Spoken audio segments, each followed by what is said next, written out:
পারিবারিক অশান্তির জেরে আত্মঘাতী এক ব্যক্তির ঘটনাটি জগৎবল্লভপুর মুন্সিরহাট নবাসন এলাকার পরিবার সূত্রে যেটা জানতে পারা যাচ্ছে, বছর 32-এর সোনু মুন্ডার সাথে তার স্ত্রী রাকিয়া মুন্ডার টুকটাক সাংসারিক অশান্তি লেগেই থাকতো।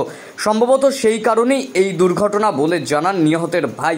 আজ সকালে ঘর খুলতেই সোনু মুন্ডার দেহ ঝুলতে দেখা যায়। তড়িঘড়ি তাকে জগৎবল্লভপুর গ্রামীণ হাসপাতালে নিয়ে গেলে চিকিৎসক মৃত বলে ঘোষণা করেন। দেহটি ময়না তদন্তের জন্য পাঠানো হয়েছে। ঘটনাস্থলে জগৎবল্লভপুর থানার পুলিশ গিয়ে বিষয়টি খতিয়ে দেখছে।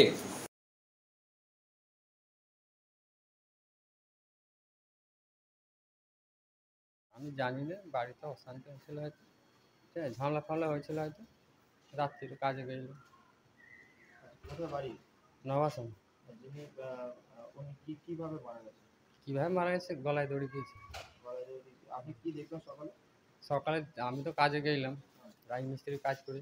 আমাকে বাড়ির লোক ফোন করে বলছে এরকম দাদা মারা গেছে, গলায় দড়ি দিয়েছে, আসো। বাগানে দেখতে গেছি, দেখি ঝুল।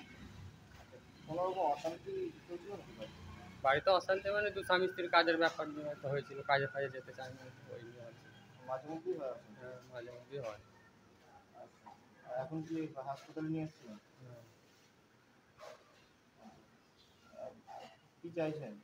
হুম, কি চাইছেন? ঠিক আছে, লাস্ট হইতে এখানে নিয়ে এলাম, তো কিছুই জানি না, ঠিক আছে। কি নাম ওনার? সোনু মুন্ডা। আপনার নাম কি? আমার নাম রাজু মুন্ডা। কি কাজ করতেন উনি? কে? উনি কি কাজ করতেন? কলকাতায় সেই লাইট, টিপটপ লাইটের ইয়েতে দোকানে কাজ করতো। বয়স কত ওনার? ওনার বয়স 24।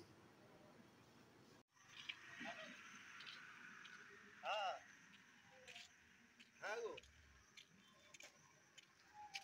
কি করবে?